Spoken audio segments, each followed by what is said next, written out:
Shalom saudara, statistik Indonesia 2017 menunjukkan bahwa sebesar 77,82% dari para lansia hidup dari anggota rumah tangganya yang bekerja. Dan 49,06% dari mereka yang bekerja adalah anak-anak mereka. Sehingga banyak dari anak-anak muda generasi Yeremia sekarang yang mengalami tekanan keuangan yang sangat berat. Mereka kesulitan bukan karena tidak mampu bekerja untuk memenuhi kebutuhan, tetapi karena terhimpit seperti sandwich oleh tuntutan dari generasi di atasnya dan dari bawahnya seperti dirinya sendiri, istri atau suaminya, dan anak-anak mereka. Karena beban keuangan yang sangat berat tersebut, maka banyak orang memiliki anggapan bahwa generasi sandwich ini seperti generasi yang salah dilahirkan atau salah membuat keputusan keuangan. Namun, benarkah demikian? Tentu tidak. Kita adalah generasi Yeremia, yaitu anak-anak muda yang dipenuhi Roh Kudus, cinta mati-matian kepada Tuhan Yesus, tidak kompromi terhadap dosa, dan akan bergerak untuk memenangkan jiwa. Kita adalah murid Yesus yang melakukan apa yang Yesus lakukan. Salah satunya adalah menjadi saluran berkat bagi orang yang membutuhkan. Dalam Voice of Pentecost kali ini, kita akan membahas generasi Yeremia, bukan generasi sandwich. Pertama, kita perlu pahami bahwa istilah generasi sandwich tidaklah muncul baru-baru ini. Tahun 1981, seorang profesor di Universitas Kentucky Lexington, Amerika Serikat, menuliskan satu artikel berjudul The Sandwich Generation, Adult Children of the Aging. Generasi sandwich dikatakan sebagai generasi orang dewasa yang harus menanggung 3 generasi. Orang tuanya atau generasi atas, anaknya atau generasi bawah, dan dirinya sendiri yang terhimpit di tengah. Menjadi sumber penghidupan bagi seluruh anggota keluarga bukanlah suatu pilihan atau salah dilahirkan, tetapi merupakan suatu kebenaran. Apalagi jika anggota keluarga kita memang dalam keadaan yang tidak mampu bekerja oleh karena gangguan kesehatannya atau tidak mencukupi kebutuhannya. Ini merupakan perintah Tuhan. Di 1 Timotius 5 ayat 8 menuliskan perintah untuk kita memelihara sanak saudara kita.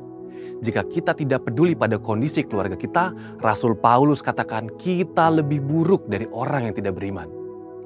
Kemudian kita harus menyadari fakta yang menunjukkan meskipun banyak generasi sandwich yang sangat kesulitan keuangan atau pasangan suami istri yang mengalami keretakan karena menanggung beban orang tua yang sudah tidak produktif, banyak dari generasi sandwich tersebut tetap bersukacita menanggung beban berat tersebut.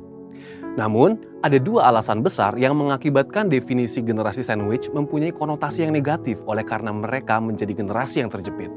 Alasan tersebut antara lain adalah, dari sisi yang ditanggung, merasa bahwa generasi anak-anak mereka memang wajib memberikan semua yang diminta oleh orang tua, tanpa sadar bahwa yang dimintanya itu melebihi kemampuan anak-anaknya.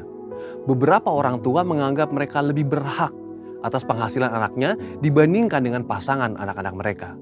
Sikap dan perilaku tersebut acap kali menimbulkan konflik di antara anak-anak mereka dengan pasangannya. Dalam kondisi ini, apa yang dituliskan Alkitab bagi kita? 1 Timotius 6 ayat 6-8 mengajarkan untuk setiap orang percaya memiliki rasa cukup. Ibrani 13 ayat 5 mengulang pesan yang sama dengan tambahan supaya kita jangan menjadi hamba uang. Biarlah setiap orang mencukupkan diri dengan penghasilan yang diterimanya. Untuk para orang tua, percayalah bahwa anak-anak yang sudah dibesarkan di dalam Tuhan pasti berusaha untuk menjadi berkat bagi orang tuanya. Dari sisi penanggung, mereka gagal memahami bahwa kita harus menghormati orang tua kita seperti yang firman Tuhan katakan di salah satu dari 10 perintah Allah.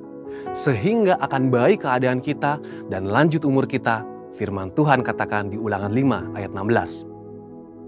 Tetapi memang kita harus senantiasa minta tuntunan Roh Kudus agar dapat membedakan prioritas dalam mengatur keuangan. Seperti misalnya bisa membedakan kebutuhan-kebutuhan antara keluarga inti dan keluarga besar.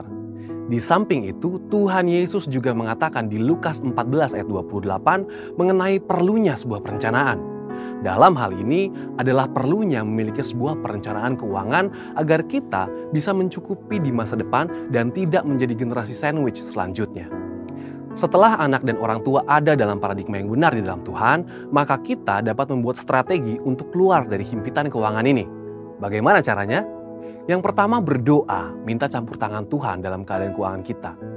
Yang kedua, membuat anggaran keuangan. Yang ketiga, investasi untuk masa tua. Yang keempat, membelikan orang tua asuransi kesehatan seperti BPJS atau asuransi kesehatan lainnya. Dan yang kelima, harus bisa membedakan prioritas antara keluarga inti dan keluarga besar. Jadi, tetaplah menjadi saluran berkat bagi keluarga saudara, bukan karena keterpaksaan, tetapi dengan kerelaan hati. Oleh kuasa Roh Kudus, generasi yang terjepit ini akan diangkat menjadi generasi Yeremia yang memberkati banyak orang. Ada janji Tuhan dalam Yeremia 17 ayat 7, diberkatilah orang yang mengandalkan Tuhan, yang menaruh harapannya pada Tuhan. Saudara, untuk penjelasan lebih lengkapnya dari tim teologi kami, silakan buka link yang ada di atas atau scan QR Code yang tersedia. Maranatha, Tuhan Yesus memberkati.